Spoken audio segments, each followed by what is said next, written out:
Continuing our Funflation Friday, shares of Live Nation are higher today, up about 4% after reporting earnings above street expectations. On the backs of concerts like Taylor Swift's Eras Tour and Beyoncé's Renaissance Tour, the company reports its strongest quarter ever due to pent-up demand and higher ticket prices. For more, let's bring in our very own Julia Borson with Live Nation CEO Michael Rapino. Julia. Morgan, thanks so much. And Michael, thanks so much for having us here at Live Nation headquarters here in Beverly Hills.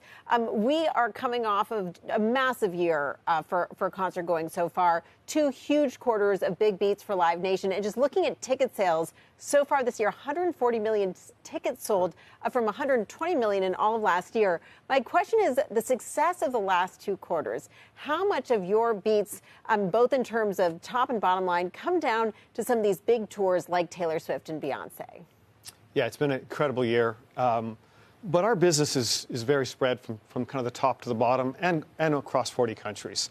So any one artist is only about 1% of our business. It's not really like the movie business where you have these big blockbusters. It's diverse, spread across amphitheaters, clubs, theaters, and stadiums. So our business ongoing all the time is kind of this diverse portfolio across a global portfolio also. There is a lot of talk about pent-up demand still from the pandemic and the idea that some of these big artists, and yes, I'm going to mention Beyonce and Taylor Swift again, could really get people out and get them to spend a lot of money on these tickets. What is your insight into what's going to happen in the fourth quarter and next year? You don't give official guidance, just some sense of deferred revenue, but what is your expectation for Q4?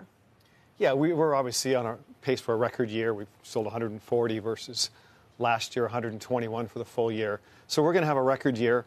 But, you know, there's a lot of debate. Is this a pent-up kind of post-COVID, or is this a structural new beginning? And we really look at all the data.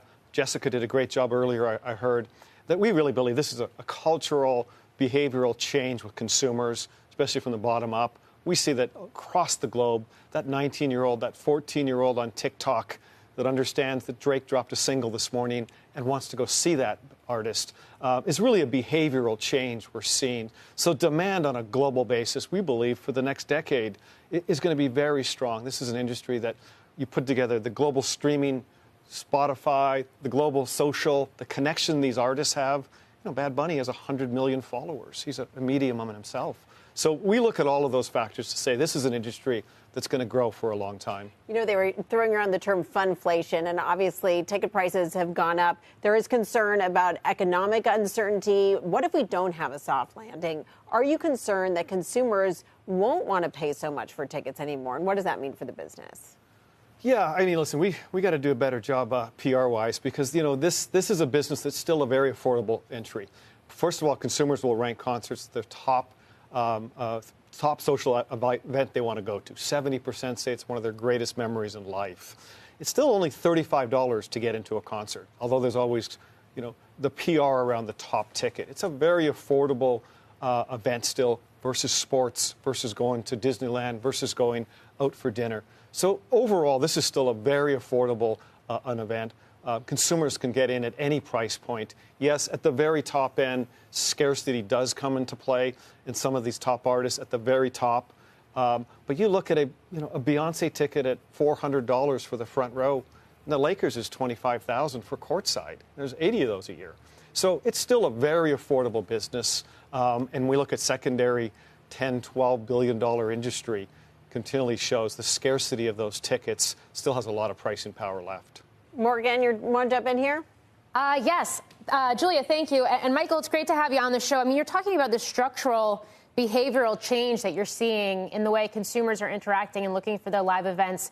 I mean, we're also talking about generations that are growing up and are digital natives. Does that mean that there are opportunities potentially for a Live Nation to offer things differently, to think about things differently, or create new revenue streams in terms of the way these consumers are going to continue to interact moving forward?